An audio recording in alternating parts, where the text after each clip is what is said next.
Ao que está assentado sobre o trono e ao Cordeiro sejam tributadas ações de graças e honra e glória e poder por todos os séculos. Missão Evangélica Boas Novas. Programa Boas Novas. O que jamais passou pela mente de pessoa alguma em toda a história do gênero humano, salvação eterna, vida eterna de graça, sem participação humana nenhuma, é o que pregamos, porque é isso que significa o Evangelho da Graça do Senhor Jesus. Glória a Deus nas alturas, paz na terra, boa vontade para com os homens. Essa foi a expressão que a multidão de anjos cantou, louvando a Deus, por ocasião do nascimento do Salvador, conforme o relato de Lucas 2,14.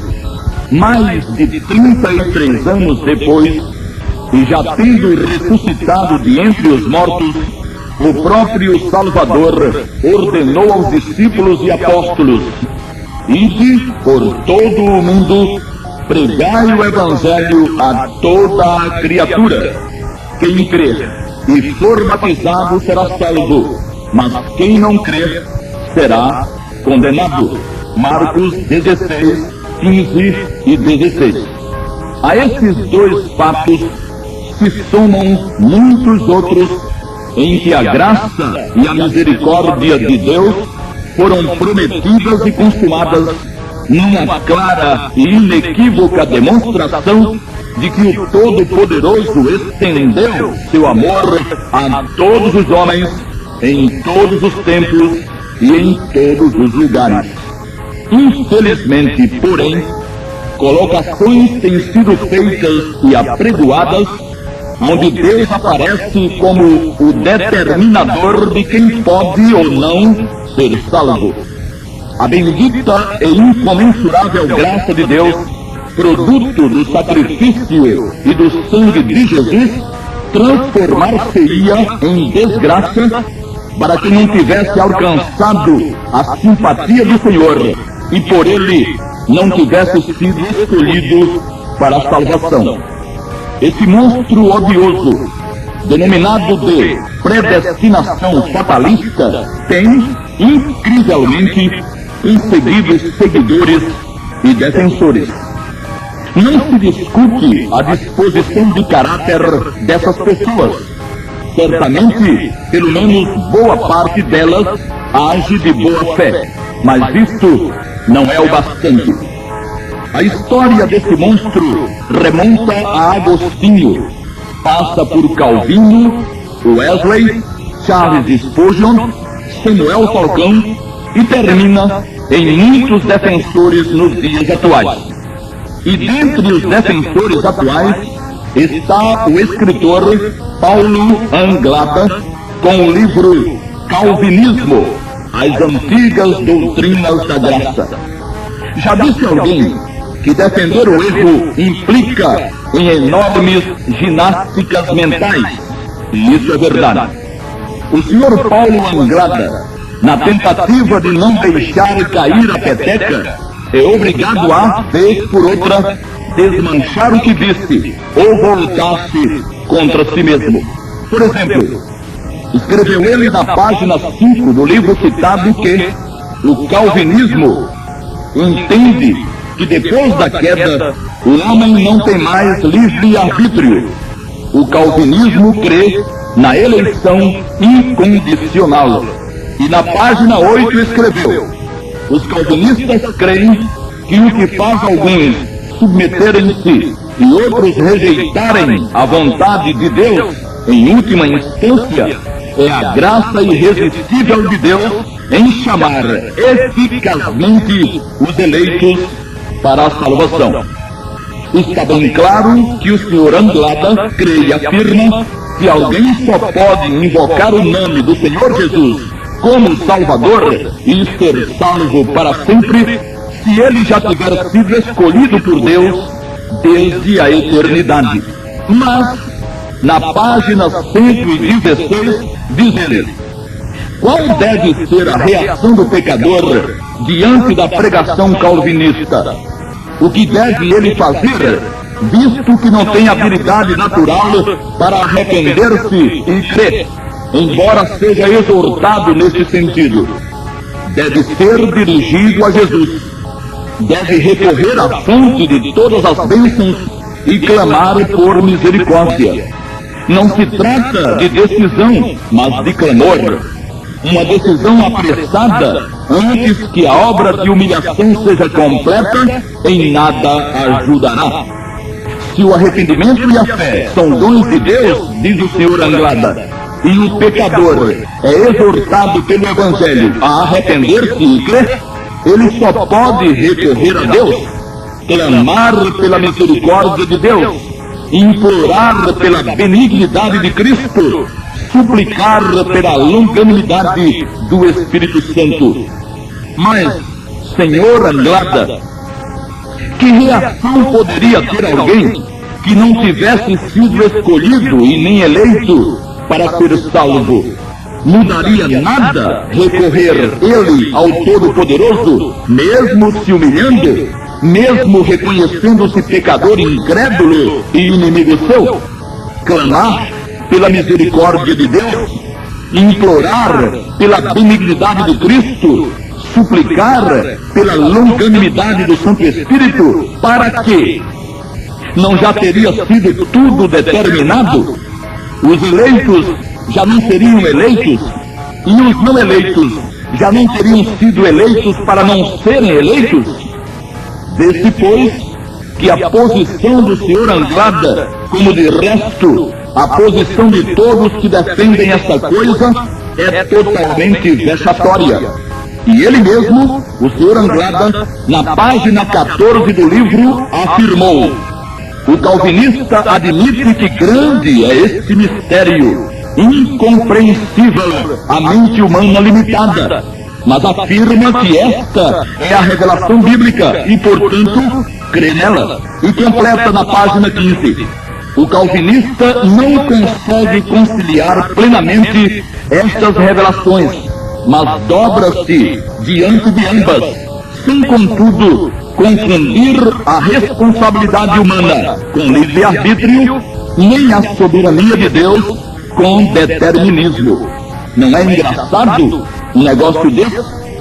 É como se Deus, o Todo-Poderoso, exigisse de nós, seres criados à sua imagem e semelhança, com inteligência e discernimento, um atestado de completa insanidade mental.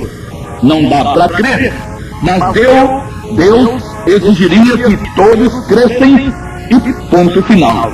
E ele, Deus, estaria o tempo todo desrespeitando aquilo que ele mesmo, em sua infinita sabedoria e bondade, decidiu concedermos. Teríamos que crer contra todas as evidências. Teríamos que admitir, mesmo que isso contrariasse toda a lógica e todo o bom senso. Seríamos, nós, seres humanos, meros bonecos nas mãos de Deus. Conforme lemos há pouco, disse o escritor que o pecador deve arrepender-se e crer. Muito bem. Que tipo de pecador? Se fosse o escolhido, ele não teria mesmo para onde correr. Deus o teria predestinado para ser salvo, e ele, pecador, não escaparia de jeito nenhum dessa sentença. Aliás, ele nem escolheria se arrepender, mas arrepender-se-ia, fizesse chuva ou sol. E se fosse um pecador não escolhido, ele não teria opção. Não haveria vaga para ele no plano de Deus. Só haveria vaga para os eleitos, para os escolhidos, para os predestinados. E ele, coitado, que se contentasse com as trevas, por mais que entendesse estar perdido e precisar do sangue de Jesus. Essa coisa, como se vê, é insustentável. Ela mancharia o amor de Deus, transformaria a graça em desgraça para os não eleitos e daria a Satanás razão de sobra para ser o que é e para ter se transformado do querubim ungido em anjo das trevas. Pois o Ser Supremo, a quem adoramos e exaltamos como pleno de amor e de misericórdia, se-lo-ia para alguns apenas, e para os demais, para os perdidos, não passaria de um enorme senhor da crueldade, sem um pingo de compaixão e de boa vontade, o que jogaria por terra o cântico dos anjos nas colinas de Belém.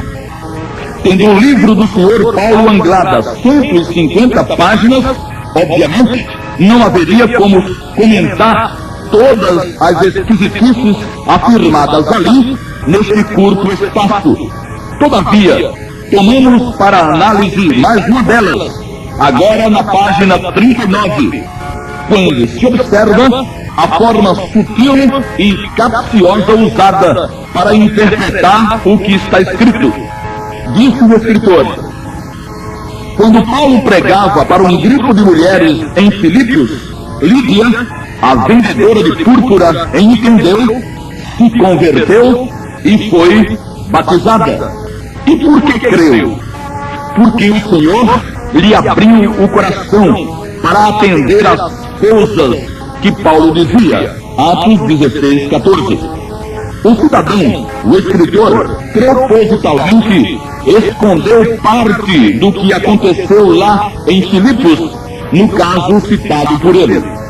O texto completo e correto diz: e uma certa mulher chamada Lídia, vendedora de púrpura da cidade de Tiatira, e que servia a Deus, nos ouvia.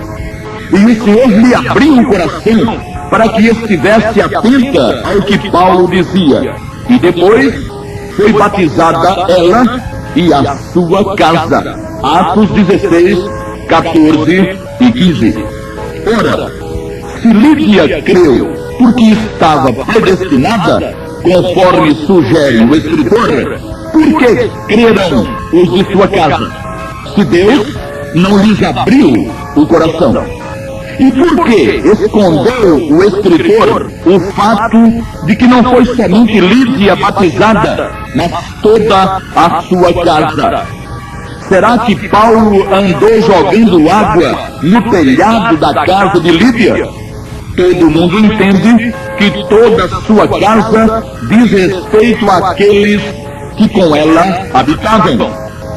Então, o Senhor abriu o coração de todos, e todos puderam crer na mensagem que Paulo pregava, dizendo que todos poderiam ser salvos se todos invocassem o nome do Senhor Jesus. Lídia é destacada no texto, primeiro, porque nos informa Lucas, ela servia a Deus. Lídia já queria mesmo saber a verdade e já a procurava para tanto. E depois, porque era ela a cabeça ou a líder da casa. É interessante notar que no mesmo capítulo 16 de Atos, temos a narrativa do episódio do carcereiro. E com ele, aconteceu exatamente a mesma coisa. Que é necessário que eu faça para me salvar pelo Cristo, e serás salvo tu e a tua casa. Tu e a tua casa?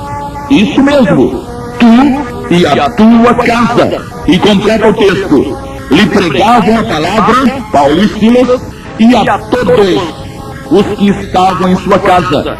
E logo foi batizado ele, o carcereiro, e todos os seus.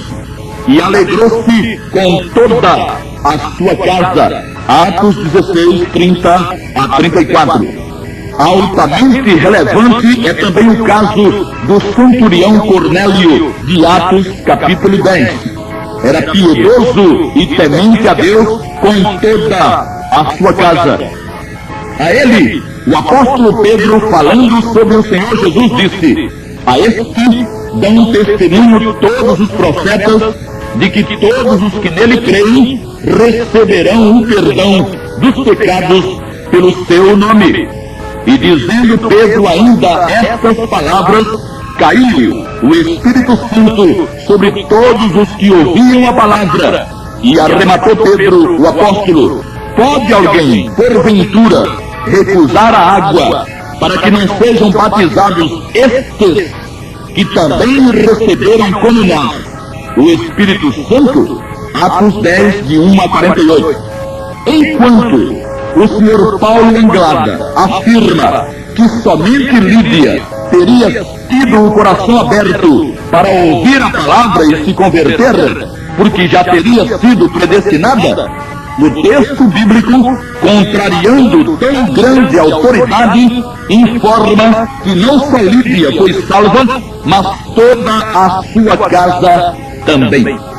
E foram salvos o carcereiro e todos os seus. E foram salvos Cornélio e todos os seus. Mas o que é isso? Predestinação em massa? Predestinação por atacado? Que nada. Isso é o cumprimento da promessa transmitida pelos anjos lá em Belém. Boa vontade para com os homens. Boa vontade abundante e maravilhosa de Deus para com todos os homens. Isto é também o resultado da ordem do Senhor depois da ressurreição. Quem crê será salvo.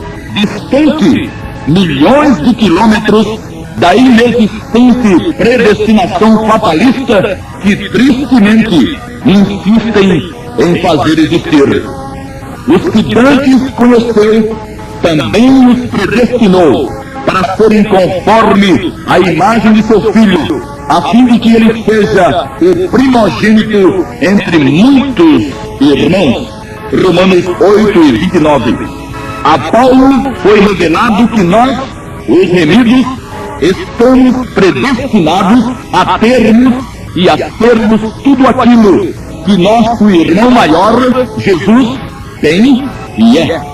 Ele só poderia ser o primogênito, o primeiro, se existissem outros que fossem seus irmãos. Na ressurreição, ele deixou de ser o unigênito para transformar-se no primogênito. Romanos 8, de 15 a 29, aliás, 15 e 29. Os serafins não são irmãos do Senhor, e nem o arcanjo, tampouco os anjos o são. Mas nós, remidos pelo sangue de Jesus, seremos o que Jesus é, e o seremos quando de sua manifestação, por ocasião do arrebatamento. Por enquanto, ainda sofremos as mazelas da carne, doença, decrepitude, fraqueza e morte.